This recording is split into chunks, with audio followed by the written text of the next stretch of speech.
my God. Mm. Wala lang. Nag-aantay na nga lang ako ng chat dito ni Michana. Kasi nga, susunduin ko siya sa gate. Hindi na rin naman nagtagal mga mare. Nag-chat na rin siya. Kaya eto, aalis na nga ako para sunduin siya. Grabe, sobrang init na naman ang panahon ngayon. Tapos mamaya-maya, uulan, aambon. Hay nako. Kaya kapag ganitong panahon talaga, usong-uso na naman ang trangkaso. Tignan nyo naman ang araw, galit na galit. At nag-video nga ako habang nagdadrive ako mga mare. Kasi nga, gusto ko kayong isama. Kung ano at paano yung ganap ko sa tuwing susunduin ko si Michana. Madalas, kapag sinusundo ko si Misha sa tanghali, ako lang mag-isa. Hindi ko nga pinapasama sila Mother Earth kasi nga mainit. Medyo malayo nga lang yung bahay namin sa gate mga mare ko. Siguro mga 5 minutes or 8 minutes mula sa bahay namin hanggang doon sa gate. Etong sa way na to mga mare kapag gabi or pahapon, marami kang makikita mga nakatambay dyan na naka-e-bike din. Kasi nga presko dito. Kaya naman ginagawang tambayan ng mga ibang taga rito. Pero kami ni Michana hindi kami tumatambay dyan. Hindi kasi namin trip yung mga ganong klaseng tambayan. Mas trip pa rin namin tumambay sa court, sa dagat, sa ilog. Basta ganon. Gets nyo na yun.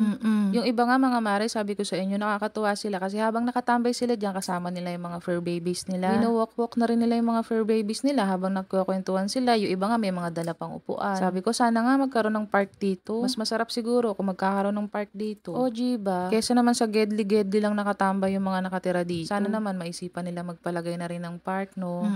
At maya-maya nga lang, nakarating na rin ako dito kung saan ko inaantay si Michana. Medyo mainit yung napili kong pwesto, mga mare. Nagtatatlong isip pa nga ako kung lilipat ako ng pwesto. Pero ang isip ko nga kasi, saglit lang naman sila Michana, kaya dito na lang ako. Total nga kasi dito sa pwestong to, madalas ko silang inaantay. Sila kasi lagi siyang inahatid ng boyfriend niya. At habang inaantay ko nga sila Michana, dahil ang tagal nila, eto, nagsuklay-suklay, naghawi-hawi muna ako ng buhok ko. Tingnan nyo naman yung pag-iitsura ko, mga mare, nakasombrelo pa ako. Bali, wala rin naman at may bubong naman tong e-bike, diba? Dapat pala, nagmahaba akong pants. Sana yung legs ko, tinakpan ko, tsaka braso, hindi yung muka. May bubong naman, Diyos ko po.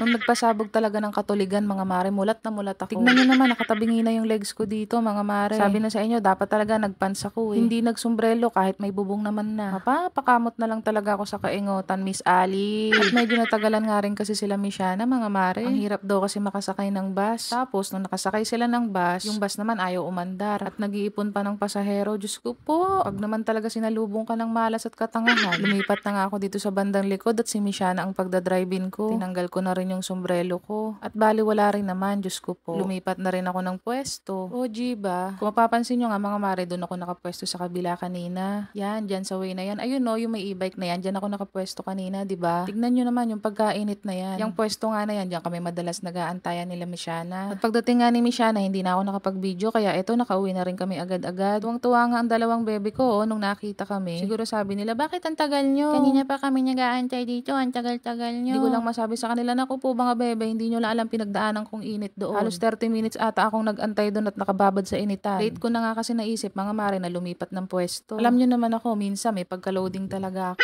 At maya-maya nga lang ng konti, eto may nag-order na sa amin ni Michana. Hindi ko nga pala nakwento sa inyo na nagtitinda kami ng mga dessert dito sa subdivision namin. Eto nga yung pinagkakaabalahan namin ni Michana kapag hapon. Libangan na nga rin kasi namin ito, mga mare, kaysa lagi kami nasa bahay, diba?